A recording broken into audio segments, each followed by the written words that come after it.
Welcome student. तो आप लोग कैसे हैं? जैसा कि मैं आपका साइंस एजुकेटर ज्ञान सर अपने यूट्यूब चैनल साइंस एजुकेटर ज्ञान में आपका स्वागत करता हूं। जैसा कि आप लोग जानते हैं, अभी हम लोग 11th क्लास का मैथ्स स्टडी कर रहे हैं।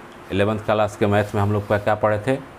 पहले 1.4 तक का न्यूमेरिकल हम लोग कर चुके हैं। पहला चैप्टर सेट है। 11th क्लास के मैथ्स में NCERT बुक फॉलो कर रहे हैं। तो उस केस में हम क्या करते हैं कि जस्ट उसके बाद हम स्टार्ट करते हैं 1.5। लेकिन 1.5 में पढ़ना क्या है ये तो पहले हम जान लें, ठीक है? तो चलिए 1.5 का है, उसको कुछ बेसिक्स फार्मूले हैं वो लिख लेते हैं और उसके बाद हम देखते हैं कि क्या है। तो पहले 1.5 में 1.5 चैप्टर स्टार्ट करने से पहले मैं आप लोग को ये ज़रूर कहूँगा कि वीडियो अच्छा लगे तो चैनल को सब्सक्राइब कर लीजिए, लाइक कीजिए, शेयर कीजिए, ठीक है? बार बार नहीं कहूँगा, अभी तक आशा करता हूँ कि आप लोग कर ही लिए होंगे, लेकिन नहीं किए हैं तो फिर कर लीजिए। चलिए, इसमें पहला पढ़ना है पूरक, समुच्चयों का पूरक। समुच्चयों का पूरक। पूरक कहने का मतलब आप लोग जानते हैं। कैसे भी हम क्या करेंगे, यहाँ पे एक बार दे देंगे तो क्या हो जाएगा? समुच्चयों का पूरक हो जाएगा, जिसको इंग्लिश में क्या कहते हैं?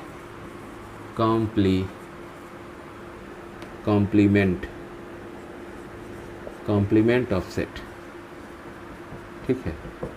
सेट का हमको कॉम्प्लीमेंट निकालना है। तो इसको, इस चीज़ के थ्योरी को समझने से पहले हम एक एग्जांपल लेते हैं, ठीक है? मान लीजिए कि यूनिवर्सल सेट दिया हुआ है। यू क्या है? जो आपका यूनिवर्सल सेट है, सार्वत्रिक समुच्चय जिसको कहा जाता है, जिसमें कुछ अवयव हैं 1 2 3 4 5 6 7, ठीक है? और कोई एक समुच्चय है जिसका दिया हुआ है 3 6 3 4 5 और 6, ठीक है? 4 5 6 ही लीजिए, 3 4 5 का है, 4 5 6 लिया गया। तब हम कहते हैं कि समुच्चय का पूरक हम क्या निकालने के लिए कह रहा है? ए डैश। ए डैश क्या होगा? तो देखिए, ए डैश का मतलब ही क्या होता है? यू माइनस ए, यानी यू माइनस करने का मतलब क्या हो गया? 1 2 3 4 5 6 और 7 यू में है, और माइनस क्या कर देना है बाबू? तो 4 5 और 6। तो देखिए, जो कट रहा है काट दीजिए। 4 से 4 5 6, इसमें भी है 4 5 6 इसमें भी। मतलब यू में कितने क्वांटिटी बच गए? 1 2 3 7। ये आपका क्या हो जाएगा? आंसर हो जाएगा। अब इसको दूसरे तरीके से समझते हैं। ए डैश। ए डैश मतलब क्या है कि ए के अवयव को छोड़कर बाकी सारे अवयव लोट कर देना है। मतलब जस्ट होता है पूरक, मतलब उल्टा, ठीक है? तो ए के बारे में पूछ रहा है तो ए को छोड़ के बाकी सारे अवयव लिख दे। अब मान लीजिए ए है, तो ए हमारा क्या है? 4 5 6 है ना, तो इसमें से ये अवयव छोड़ देना है, ये अंक जो दिया है उसको छोड़ देना है। तो ए अंक छोड़ देंगे तो क्या हो जाएगा? 1 हो जाएगा, 2 हो जाएगा, 3 हो जाएगा और 7 हो जाएगा। तो दोनों क्या है? सेम ही ना आ रहे हैं। तो इस तरह से कह सकते हैं क्या है? ये ए इसका पूरक समुच्चय है, ठीक है? किसी को प्रॉब्लम है तो बोलिए। बाबू मैथ कॉपी कलम लेकर बैठिए और नोट करते जाइए। नोट का क्या करना है? ये बस एक बार और इसको समझते हैं। क्या कह रहा है बाबू? समुच्चयों का पूरक। मैथ को ऐसे पढ़िए कि बस याद हो जाए, याद नहीं करना है, समझ जाए कि कभी भी कोई आए तो उसको कोई दिक्कत ना हो। तो समुच्चयों का पूरक मतलब क्या हुआ? Complement of set. कॉम्प्लीमेंट निकालना है, मैंने पूरक निकालना है, ठीक है? तो हम इसमें एक यूनिवर्सल सेट लेते हैं जिसका सार्वत्रिक समुच्चय नाम है, वो क्या है? 1 से लेकर 7 तक है। उसके बाद देख रहे हैं क्या कि ए हमारा क्या है? अवयव है जिसमें 3 अवयव हैं, 4 5 और 6।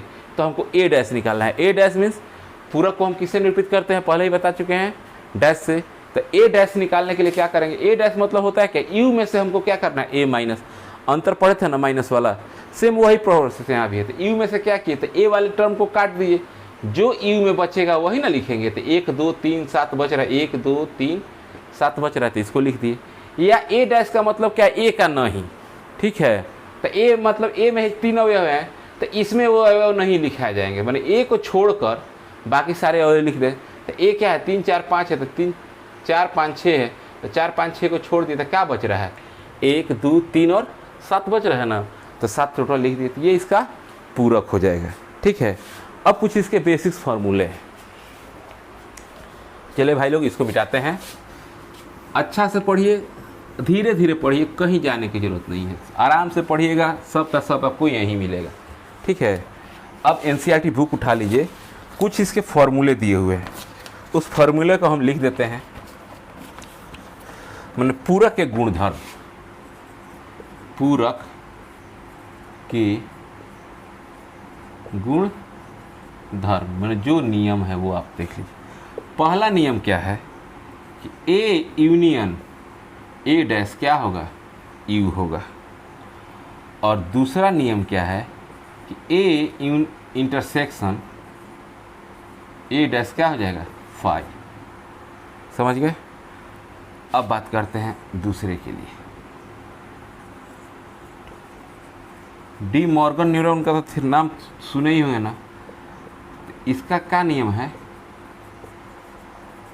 इसका भी नियम देख लीजिए। इसमें भी दो नियम पॉइंट है।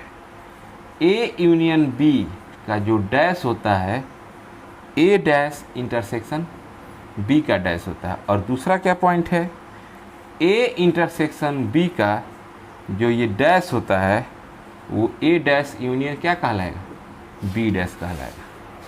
ये किसको बोलते हैं, डी मॉर्गन थ्योरम बोलते हैं, चाहे डी मॉर्गन नियम बोलते हैं। अब इसका तीसरा पॉइंट क्या है, द्विपूरक। द्वि मतलब दोबारा, दो बार, पूरक मतलब समझ ही रहे हैं, द्विपूरक नियम। तो द्विपूरक नियम क्या बोलता है कि जब ए डैश का डैश निकालिएगा तब भाई साहब वो क्या हो जाएगा, ए हो जाएगा। ये मोस्ट इम्पॉर्टेंट थ्योरी है, इसको आप लोग पढ़ लीजिए। और लास्ट क्या बचता है, क्वेश्चन नंबर 4, फाई का डैश यूनिवर्सल सेट हो जाएगा। और पांचवा क्वेश्चन क्या बचता है, यू का डैश फाई हो जाएगा। ये आपका मेन चीज़ है। इसको हम बारी बारी से चाहे तो प्रूफ भी कर सकते हैं। सिंपल देखिए ना, ए और ए डैश, ए हो गया और ए डैश मतलब जो बाकी सब है दोनों को करेंगे तो क्या होगा, यूएन होगा। समझ में आ गया। इसी तरह ए मतलब ए वाला और ए मत डैश मतलब ए नहीं वाला, तो नहीं वाला में से ए मिलेगा कभी को, वो मिलेगा संख्या, नहीं मिलेगा, इसलिए इसका क्या हो गया, फाई हो गया। इसको हम क्वेश्चन में है उसको हम प्रूफ करके आपको दिखाएंगे, ठीक है। तो स्क्रीनशॉट ले लीजिए। चलिए क्वेश्चन की बात करते हैं। आ जाइए क्वेश्चन में।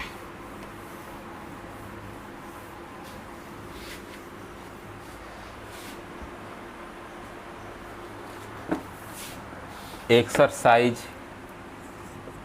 1.5 में पहला क्वेश्चन दिया हुआ है। U बराबर दिया हुआ है 1 2 3 4 5 6 7 8 9। ए का मान भी दिया हुआ है, एक समूचा है 1 2 3 4। बी क्या दिया हुआ है 2 4 6 8। और सी क्या दिया है भाई साहब 3 4 5 6। तो बोल रहा है पहला ए डैश निकालिए, दूसरा बी डैश निकालिए, तीसरा ए यूनियन सी का डैश निकालिए, चौथा ए यूनियन बी का डैश निकालिए। बारी बारी से आएगा, बारी बारी से निकालेंगे, ठीक है। किताब अपने पास रखिए, एनसीईआरटी बुक है। अब हमारे पास यूनिवर्सल सेट दिया हुआ है। देखिए क्वेश्चन में देखिए, यूनिवर्सल सेट दिया हुआ है, ए दिया हुआ है, बी दिया हुआ है और सी, तीनों के अवयव दिए हुए हैं। तो पूरक मतलब क्या होता है, जस्ट उल्टा। तो यहाँ पूछ रहा है ए का डैश, ए का डैश में चाहे तो यू माइनस ए लिख सकते हैं ना बाबू। यू माइनस ए मतलब 1 2 3 4 5 6 7 8 9। और माइनस में क्या हो जाएगा 1 2 3 4। तो 1 2 3 4 इसमें है तो इसको क्या कीजिए, कैंसिल आउट कर दीजिए। तो कितना बचेगा 5 6 7 8 9। ये आपका आंसर हो जाएगा। या ए का नहीं, ए वाले इसमें से जिसका पूछे उसके टर्म को यू में से छोड़ दीजिए, बाकी सबको नोट कर दीजिए। समझ गए। इसी प्रकार बार बार ई नहीं लिखेंगे। बी डैश का मतलब क्या है कि इसमें जो बी का टर्म होगा 4 6 8, यू में से क्या करेंगे, माइनस कर देंगे, मतलब नहीं लिखेंगे। तो बी डैश कितना हो जाएगा, वो 1 हो गया, 3 हो गया, 5 हो गया, 7 हो गया, 9 हो गया। नहीं बन जाएगा, कुछ नहीं है। तीसरा क्वेश्चन की बात करते हैं। तीसरा क्वेश्चन ए डैश निकालना है, ये बाद में निकालेंगे, पहले हम क्या निकाल लें, ए यूनियन सी। तो यूनियन का मतलब पिछले क्लास में हम लोग पढ़े थे, पिछले वीडियो में देखे ही होंगे। यूनियन का मतलब क्या होता है लिखेंगे टोटल, बस अंक को नहीं दोहराएंगे। तो ए यूनियन सी की बात करते हैं। ए कहाँ है? यहाँ है, 1 2 3 4, और सी कहाँ है? 3 4 यहाँ है, तो 3 4 यहाँ तो लिख चुके हैं ना, तो 5 और 6 ये हो गया। अब बात करता है ए यूनियन सी का डैश निकालना है। मतलब क्या कि यू में से क्या घट जाएगा? ए यूनियन सी घट जाएगा, तो क्या हो जाएगा? यू में से ये टर्म को हटा दीजिए, तो यू में से 1 2 3 4 5 6 को हटा दे रहे हैं, 1 2 3 4 5 6 को हटा दे रहे हैं, क्या बच रहा है? 7 8 9। तो आंसर आपका क्या हो गया? 7 8 9। नहीं समझे? पूरक का मतलब क्या? जो पूछ रहा है उसका नहीं, जो पूछ रहा है उसका नहीं, यही चीज़ आपको याद रखना है। पूरक मतलब जो पूछ रहा है उसका नहीं, ठीक है। चलिए इसका एक और क्वेश्चन बनाते हैं। क्वेश्चन क्या दिया हुआ है? इसमें बहुत सारा क्वेश्चन है, आप एक एक क्वेश्चन लाइन बाय लाइन बताएंगे तो फिर आप क्या कीजिएगा। 4 नंबर क्वेश्चन आपका होमवर्क के लिए रहा है, 5 नंबर हम बताते। चलिए वो यहाँ प्रूफ भी हो जाएगा कि आखिर क्या हो रहा है। ए डैश का डैश निकालना है, ए डैश का डैश निकालना है, तो वो बाद में निकालेंगे, पहले हम ए डैश की बात करते हैं। तो ए डैश मतलब ये वाला टर्म को क्या करेंगे? इसमें से गायब कर देंगे। बोलिए, कमेंट कीजिए, कमेंट कीजिए, कमेंट में भी आप आंसर दे सकते हैं। तो ए में से टाइम करेंगे तो कितना? 4 तक गायब हो गया, तो क्या बचेगा? 5 6 7 8 9, ये बच गया। अब दूसरा क्या निकालना है? दूसरा निकालना है ए डैश का डैश, माने अब इसको यू में से घटाना है। तो ये यू में से घट गया, 5 6 7 8 9, माने ये 2 3 4 ये घट गया, तो क्या बच रहा है? तो बच रहा है 1 2 3 4। मतलब 1 2 3 4 क्या है? ए है, ये द्विपूरक सिद्ध हो गया। द्विपूरक नियम यही ना था कि ए डैश का डैश निकालेंगे तो उसका मान क्या आ जाएगा? ए आ जाएगा। तो ये है द्विपूरक नियम। अब बात इस चैप्टर का इस एक्सरसाइज का दूसरा क्वेश्चन। दूसरा क्वेश्चन क्या कह रहा है कि इसका मान दिया हुआ है आपके पास, यू का मान दिया हुआ है A B C D E F G H तक। तब कह रहा है इनका क्या निकालना है? पूरक निकालना है। पूरक निकाले, ठीक है। पूरक किसका निकालना है? तो ए हमारा मान दिया है पहला पॉइंट में। ए क्या दिया है बाबू? ए बी सी। तो ए डैश क्या होगा? इसमें से ए बी सी खत्म हो गया, तो क्या बचेगा? डी ई एफ जी। आया समझ में? नहीं आया? देखिए, जब हम बोले हैं कि यू ए है हमारा दिया हुआ ए बी सी, तो ए बी सी का ए में से तो ए डैश क्या हो जाएगा? तो ए बी सी नहीं रहेगा। नहीं रहेगा मतलब यू में से ए बी सी क्या करेंगे? माइनस कर देंगे, हटा देंगे, तो क्या बचेगा? डी ई एफ जी। इसी प्रकार बी डैश की बात करते हैं। बी डैश में क्या है? D E F G. B में बी का मान दिया हुआ है D E F G. B का मान क्या दिया है? D E F G. तो बी की डैश क्या हो जाएगा? तो डी ई एफ जी को इसमें से हटा दीजिए, तो डी ई एफ जी हट गया, तो क्या बचेगा? ए बी सी, और लास्ट वाला क्या बच गया? एच। नहीं हो जाएगा। अब सी की बात करते हैं। सी का वैल्यू क्या है? ए सी ई जी। तो सी डैश क्या हो गया? तो ए हट गया, तो क्या बचेगा? बी। सी है, सी के बाद क्या आएगा? डी ई है, तो बच एफ जी है, एच। यही ना बचेगा। एक एक छोड़ के है। ए है तो ए नहीं लिखेंगे, बी लिखेंगे, सी है तो सी नहीं लिखेंगे, डी लिखेंगे, और लास्ट डी क्या है? F G H A. तो F G H A D dash का, तो डी डैश का क्या निकालेंगे? तो एफ तो हट गया, एफ नहीं लिखेंगे, जी नहीं लिखेंगे, एच नहीं लिखेंगे, और ए नहीं लिखेंगे, तो क्या आंसर हो जाएगा? B C D E. है किसी को प्रॉब्लम? बाबू इसमें कुछ भी नहीं है, पढ़ते पढ़ते रह जाइए, कुछ समझना है ये नहीं, बस क्या करना है? माइनस कर देना है, कहानी खत्म आपका। क्वेश्चन में कुछ भी नहीं रखा हुआ है, बस थोड़ा सा दिमाग लगाइएगा, आंसर अपने आप आ जाएगा। तीसरा क्वेश्चन स्टार्ट कर रहे हैं। दूसरा तक समझ में आ गया? बात चलिए तीसरा क्वेश्चन का करते हैं। मिटाते हैं क्वेश्चन को।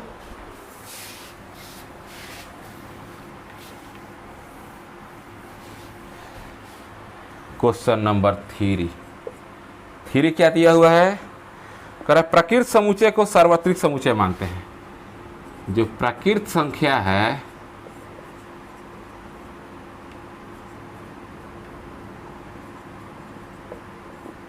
वो क्या है? यू है।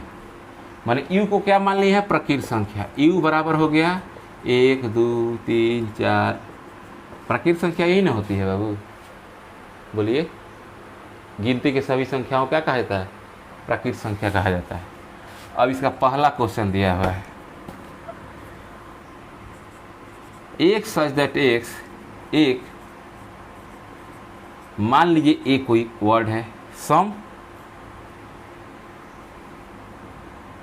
एक प्राकृत सम संख्या है, तो ए डैश क्या हो जाएगा बाबू?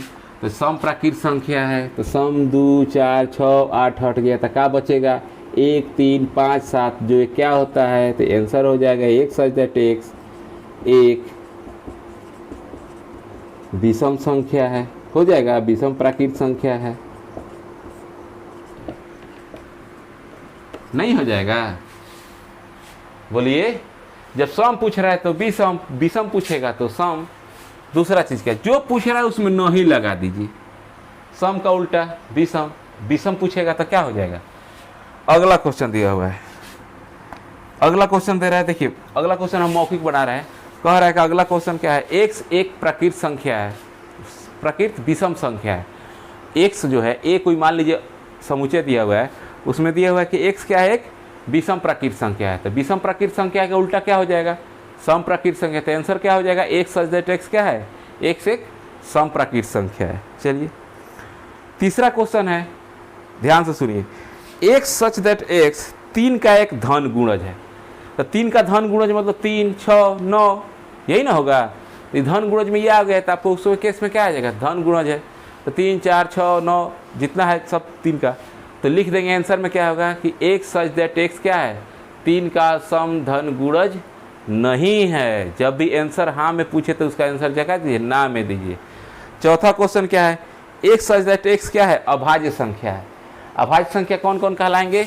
2 कहलाएगा, 3 कहलाएगा, 5 कहलाएगा। अभाज्य संख्या का वही होता है जो अपने से कटे या एक से कटे, वो क्या कहलाएगा? अभाज्य संख्या कहलाएगा। तो कह रहा है क्वेश्चन कि एक्स सच दैट एक्स क्या है? एक अभाज्य संख्या है, तो आंसर क्या हो जाएगा इसका पूरक कि ए सच दैट एक्स क्या होगा? अभाज्य संख्या नहीं है। चलिए अच्छी बात है। अगला क्वेश्चन कह रहा है कि एक्स सच दैट एक्स 3 और 5 से विभाजित होने वाली संख्या है। क्वेश्चन क्या कह रहा है कि 3 और 5 से विभाजित होने वाली संख्या, तो 3 और 5 से विभाजित होने वाली संख्या क्या होगी? बोलिए। 15, बहुत बढ़िया, 30, 60, तो आंसर क्या हो जाएगा? 3 और 5 से विभाजित होने वाली संख्या नहीं है, बस नहीं लगा दीजिए।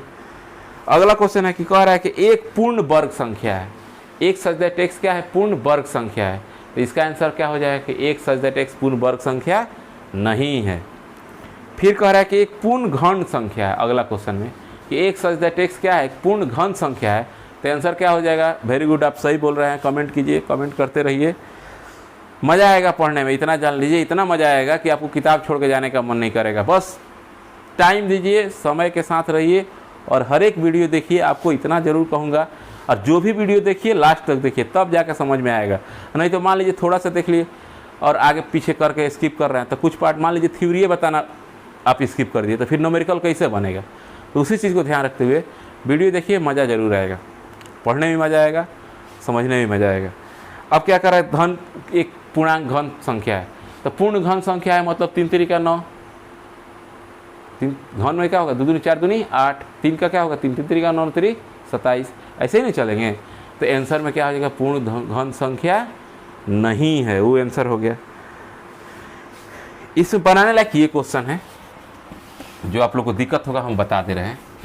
कह रहा है क्या कि देखिए मार्कर भी धोखा दे रहा है, मार्कर है, टेंशन लेने की बात नहीं है। अब देखिए कह रहा है कितना नंबर क्वेश्चन? 8वां नंबर क्वेश्चन। ये छोटा छोटा क्वेश्चन था तो उसको मौखिक बना दिए। X such that x plus 5 बराबर क्या होगा? 8। तो बाबू आप जानते हैं ना कि x प्लस 5 बराबर क्या हो गया? 8। तो x बराबर क्या हो जाएगा? 8 माइनस 5, इधर प्लस इधर जाएगा तो 3। तो x क्या है? x में 3 है, तो क्या होगा? आंसर क्या होगा? 3 को छोड़कर सभी प्राकृत संख्या है, होगा ना जी। 3 नहीं लेंगे लेकिन बाकी सब लेंगे ना, तो लिख सकते हैं एक्स सच दैट एक्स क्या है? 3 को छोड़कर सभी प्राकृत संख्याएं हैं। इसी प्रकार 9वां है, 9वां दे रहा है कि x such that x 2x plus 5 बराबर 9। तो 2x प्लस 5 बराबर क्या हो जाएगा? 9 हो जाएगा। तो 2x बराबर क्या हो गया बाबू? 9 माइनस 5 इक्वल टू कितना? 4। तो x बराबर क्या हो गया? 4/2, मिला जुला क्या आ गया? 2 आ गया। तो जब x एक संख्या है जिसका अवयव में सिर्फ 2 है तो क्या होगा आंसर कि वैसी प्राकृत संख्या जिसमें 2 नहीं होगा, आंसर में ही नहीं होगा। 2 छोड़कर सभी प्राकृत संख्या, 2 छोड़कर सभी प्राकृत संख्या है। अब आइए अगला क्वेश्चन बात करते हैं। अगला क्वेश्चन दिया हुआ है x सच दैट x क्या है 7 से बड़ा है और बराबर है। तो इसको मौखिक रूप में माने न्यूमेरिकल वैल्यू में लिखेंगे तो 7 से क्या है बड़ा है, मतलब 7 8 9 बढ़ते जाइए ना। तो इसका पूरक क्या हो जाएगा, पूरक बाबू क्या हो जाएगा, पूरक क्या हो जाएगा, जब भी बड़ा कुछ रहा है तो हम पूरक क्या लिखेंगे, छोटा लिखेंगे। जब भी कहा गया कि जब ये उल्टा सीधा रहेगा तो जस्ट उसका उल्टा लिखेंगे। तो क्या लिख सकते हैं पूरक में कि x क्या है, ये 7 से छोटा है, बराबर नहीं कह सकते हैं। मतलब जो संख्या आएगा क्या आएगा, 1 आएगा, 2 आएगा, 3 आ जाएगा, 4 आ जाएगा, 5 आ जाएगा और 6 आ जाएगा। 7 नहीं आएगा क्योंकि 7 इसमें ऑलरेडी है, तो इसको छोड़िएगा ना, प्राकृत संख्या में लिखिएगा। ये हो गया। अब लास्ट एक क्वेश्चन इसका है क्वेश्चन नंबर 9 11, ये 10 हो गया था, ये 11 है कि 2x + 1 इज ग्रेटर देन 10। तो चलिए, तो 2x इज ग्रेटर देन क्या हो जाएगा 10 - 1 यानी 9। तो 2x ग्रेटर देन 9, तो x बराबर क्या हो जाएगा, x ग्रेटर देन 9/2, मान x जो संख्या है 9 से बड़ा है। तो आंसर क्या हो गया बाबू पूरक, तो x जो संख्या होगा 9/2 से छोटा होगा, तबे ना आंसर आएगा। ये समझ गए। क्वेश्चन नंबर ये 3 था। चलिए क्वेश्चन नंबर 4 करते हैं। ये जो था डी मॉर्गन थ्योरम उसको प्रूव करना है, इसलिए ध्यान रखिएगा, आसानी से प्रूव होगा। अब आ जाइए,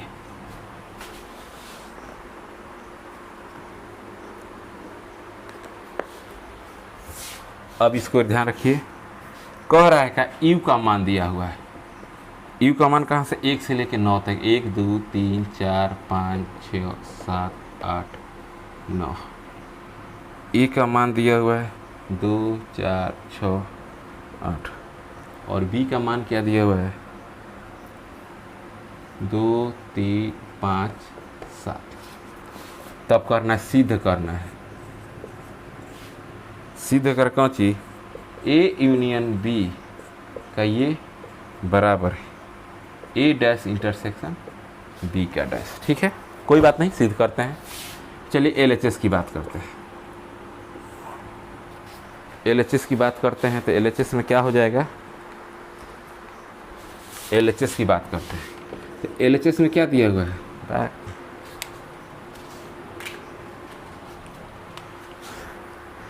LHS में क्या दिया हुआ है A यूनियन B का डैश। तो पहले हम क्या कर रहे हैं, ब्रैकेट वाला A यूनियन B निकाल रहे थे। A यूनियन B का मतलब A का पॉइंट लिख दे 2 4 6 8 और यूनियन कितना हो गया 2 3 5 7, यही नहीं होगा, यानी कितना हो गया बाबू 2 3 4 5 6 7 8, ये होगा। यूनियन मतलब टोटल अंक लिखना है, बस अंक को दोहराना नहीं। यूनियन मतलब क्या बोले थे, टोटल अंक लिखना है, बस अंक को दोहराना नहीं। ये बात आप दिमाग में बैठा लीजिए। अब हम A यूनियन B का डैश निकालेंगे। तो डैश में क्या होता है, सार्वत्रिक समुच्चय में से इस वाले अंक को हटा देना है। सार्वत्रिक समुच्चय में से इस वाले अंक को हटा दें, 2 3 4 5 इसमें से हटाएंगे, 2 3 4 5 6 7 8 हटाएं तो क्या बचेगा बाबू 1 और 9, इसको यहीं छोड़ देते हैं। दूसरा क्या है A डैश। तो A डैश क्या हो जाएगा, A वाले संख्या को छोड़ देना है, हमको क्या निकालना है A dash intersection B dash. तो पहले हम A डैश निकालें। तो A संख्या 2 4 6 है, इसमें से हटाएंगे तो क्या हो जाएगा 1 हो जाएगा, 3 हो जाएगा, 5 हो जाएगा, 7 हो जाएगा, 9 हो जाएगा। और यही काम B डैश के लिए करेंगे तो क्या हो जाएगा 1 हो जाएगा।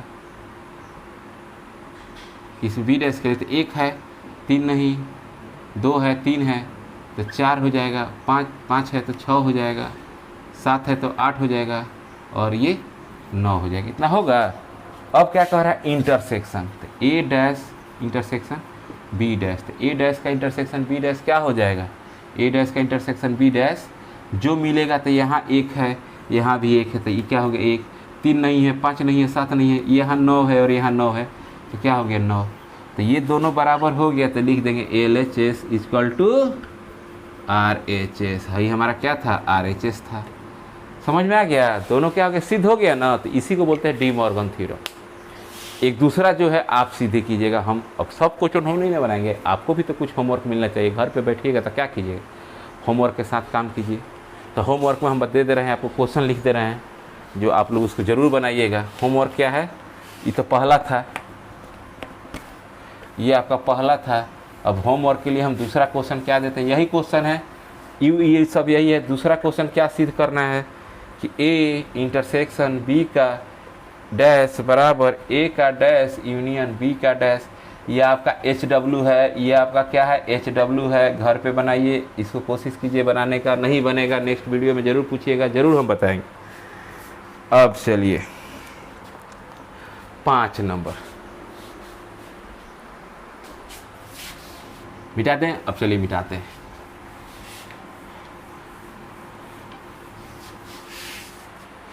पाँच नंबर में क्या है, वेन डायग्राम। वेन आलेख, वेन आलेख समझ में आ गया। वेन आलेख क्या होता है, तो आइए इसको समझते हैं। हमारा यू है, यू हमारा क्या होता है, ये होता है, माने यू जो होता है सार्वत्रिक समुच्चय होता है, ठीक है। अब बात करते हैं ए डैश का। तो हम मान लीजिए एक अवयव है, तो जब ए की बात करेंगे, जब ए का बात करेंगे तो हई रंग आएगा, ठीक है। ये ए के लिए हो गया, ये हमारा किसके लिए होगा, ए के लिए हो गया। अब यहीं पे हम बात करते हैं दूसरा ए डैश का, हई ए हो गया। मान लीजिए ए कोई संख्या है, तो ए डैश का बात करेंगे तो इसको छोड़ के तो कौन रंगेंगे, हई बाहर का सारा रंग देंगे। थ्योरी बता दे रहे हैं, क्वेश्चन आप खुद अपने से कीजिएगा, समझ गए। यही बात मान लीजिए बी के लिए रहता है, बी के लिए तो यही रंग आता है, यही हमारा बी डैश के लिए हो जाता है। जिसको बी मान लेते तो क्या होगा, बाहर का रंग आता है। अब आइए, अब दो गोला लेते हैं। पहले ए यूनियन बी लिखते हैं। तो ए यूनियन बी के लिए क्या हो जाएगा, है टोटल लिखाएगा, ये इसके लिए हो गया। अब एक और हम ले लेते हैं, एक गोला एक गोला। अब कहते ए यूनियन बी का हमको क्या निकालना है, डैश निकालना है। तो डैश मतलब क्या है, ए यूनियन बी है टोटल, लेकिन डैश मतलब क्या है, इसको छोड़ के तो बाकी सब बाहर वाला रंगेगा। है जो यू है बाहर वाला रंगेगा। अब चलिए तीसरा ले लेते हैं, हाई और हाई। अब बात करते हैं ए इंटरसेक्शन बी का। तो इंटरसेक्शन मतलब क्या होता है, जो मिलेगा। तो जो मिलेगा तो है ना, संख्या मिल रहा है, तो ये इंटरसेक्शन बी हो गया। अब बात करते हैं इसी में, हाई ये गोला हो गया, हाई ये गोला हो गया, ए इंटरसेक्शन बी का डैश। तो इंटरसेक्शन में ये था, तो बी का डैश का हो जाएगा, हाई जितना ही बाहर का संख्या है, high high high high high, और इसको क्या करना है, रही रंगना है। ये ऐसे ही क्या, ऐसे ही रह जाएगा। समझ में आ गया, यही चीज़ है हमारा है। अब जैसे आपको निकालना है, वैसे क्वेश्चन दिया रहे वैसे निकाल लीजिएगा, ठीक है। तो ये क्वेश्चन नंबर 5 आपका, इसमें कितना नंबर आ जाएगा, क्वेश्चन नंबर 5 बन जाएगा। इस पर क्वेश्चन नंबर 5 का टोटल आप बना सकते हैं। अब आइए क्वेश्चन नंबर 6 पे। देखिए क्वेश्चन नंबर 6 क्या कह रहा है, इसको हम मिटाए ना बाबू। क्वेश्चन नंबर 6 क्या कह रहा है, क्वेश्चन नंबर 6 क्या कह रहा है कि एक प्लेन पर बहुत सारे त्रिभुज दिए हुए हैं। त्रिभुज की संख्या क्या है, बहुत है। मान लीजिए क्वेश्चन, किताब लेके बैठिएगा तब ना। क्वेश्चन पढ़िए, देखिए। मान लीजिए कि किसी समतल पे स्थित सभी त्रिभुजों का समुच्चय सार्वत्रिक समुच्चय है। सभी त्रिभुज यही समतल है, हेमुगन हो सकता है, हेमुगन हो सकता है, हेमुगन हो सकता है, हेमुगन हो सकता है, हेमुगन हो सकता है, हेमुगन हो सकता है। ये बहुत सारा त्रिभुज दिया हुआ है, ठीक है। समुच्चय है यू, ये यू है हमारा। और कह रहा है ए वैसा समुच्चय है जिसमें त्रिभुज का एक गुण 60 से कम होगा। मैंने 60 से कम हो सकता है, हई 60 है, मान लीजिए हई 60 है, तो हई कितना 45 होगा, तो हई अपना जोड़ लीजिएगा। कोई भी ले लीजिए, हई मान लीजिए 40 है, हई क्या है 60 है, तो हई अपना देख लीजिएगा। त्रिभुज का तीनों योग का कितना होता है, बोलिए, त्रिभुज का तीनों कोणों का योग 180 डिग्री। तो अब पूछ रहा है क्या ए, मैंने क्वेश्चन दिया है कि 60 कम से कम एक कोण क्या हो 60 से कम होना चाहिए। तो ठीक है बाबा, तो उसका उल्टा क्या हो गया, कम से कम तीनों का तीनों कोण 60 होना चाहिए। तो ए डैश क्या हो जाएगा कि सभी सम बाहु त्रिभुज का समुच्चय। समझ में आ गया, सभी समबाहु, क्योंकि इसमें तीनों का तीनों 60 डिग्री है। और क्वेश्चन क्या है कि एक 60 से कम होना चाहिए, तो एक 60 से कम नहीं होना चाहिए। आंसर क्या होगा, एक 60 से कम नहीं होना चाहिए। तो ये आपका आंसर हो गया। अब आ जाइए 5 नंबर। 5 नंबर हो गया, 6 नंबर हो गया, अब 7 नंबर कह रहा है कि इस कथन को पुष्टि करें, फिल इन द ब्लैंक्स है, फिल इन द ब्लैंक। पहला है ए यूनियन ए डैश, तो आंसर होता है यू, नहीं हो जाएगा जी। ए और ए डैश का यूनियन मैंने एगो हाँ एगो ना, दोनों मिलकर पूरा नहीं हो गया पहला। दूसरा क्या दिया हुआ है, phi dash intersection A, phi dash intersection A. Phi dash का मतलब यू, फाई डैश का मतलब क्या यू, यू इंटरसेक्शन ए, तो बराबर का हो जाएगा बाबू, ए यू के साथ ए का इंटरसेक्शन कीजिएगा तो यू हमारा क्या है, सार्वत्रिक समुच्चय है। और उसमें हमारा जब ए रहेगा तो ए का अवयव तो मिल ही जाएगा ना, इसीलिए आंसर क्या हो जाएगा ए। तीसरा क्वेश्चन आ जाइए। तीसरा क्वेश्चन क्या दिया हुआ है, ए इंटरसेक्शन ए डैश। अब देखिए इसको सिद्ध करना है तो पहले भी जान लीजिए ए मतलब हाँ, इंटरसेक्शन करना है ए के नहीं से। तो मान लीजिए ए में संख्या आ गया 1 2 3, तो ए डैश में संख्या क्या आएगा 6 7 8, यही ना आएगा। तो कोई मिलेगा नहीं मिलेगा, मतलब इसका आंसर क्या हो जाएगा फाई, मतलब कोई भी अवयव नहीं मिलेगा तो इसका आंसर क्या लिख देंगे फाई। और चौथा क्वेश्चन क्या हो गया 7 नंबर का, यूनियन इंटरसेक्शन ए। हम पहले ही क्वेश्चन में पढ़े हुए हैं कि इसका यूनियन मतलब क्या होता है, यूनिवर्सल सेट का डैश मतलब क्या होता है फाई। फाई के साथ इंटरसेक्शन ए रखिएगा तो फाई मैंने कुछ ना, ए मतलब सब कुछ, तो एक मतलब क्या आएगा, आंसर आ गया फाई। बुझा गया, अब बुझाया कि नहीं बुझाया, बुझा जाएगा। एक बार में नहीं समझ में आएगा, वीडियो को एक बार देखिए, 2 बार देखिए, बार बार देखिए, और आशा करता हूँ कि सबका सब समझ में आएगा। बस यही एक चैप्टर, इसके बाद जब आएंगे नेक्स्ट टॉपिक में तो फिर नए वीडियो में मिलेंगे आपसे। तो मिलते हैं फिर नए वीडियो के साथ। लेकिन इतना जाने से पहले ज़रूर कहूँगा कि वीडियो अच्छा लगा हो तो सब्सक्राइब करें, शेयर करें, लाइक करें और कमेंट करें। कमेंट में आप कह सकते हैं कि गलत है तो गलत, सही है तो जो आपको अच्छा लगे कमेंट वो ज़रूर कीजिए। कमेंट कीजिएगा तो हमको भी अच्छा लगेगा, कम से कम कुछ लड़के ध्यान दें। ओके, तो बाय दोस्तों, बाय फ्रेंड्स, बाय स्टूडेंट्स।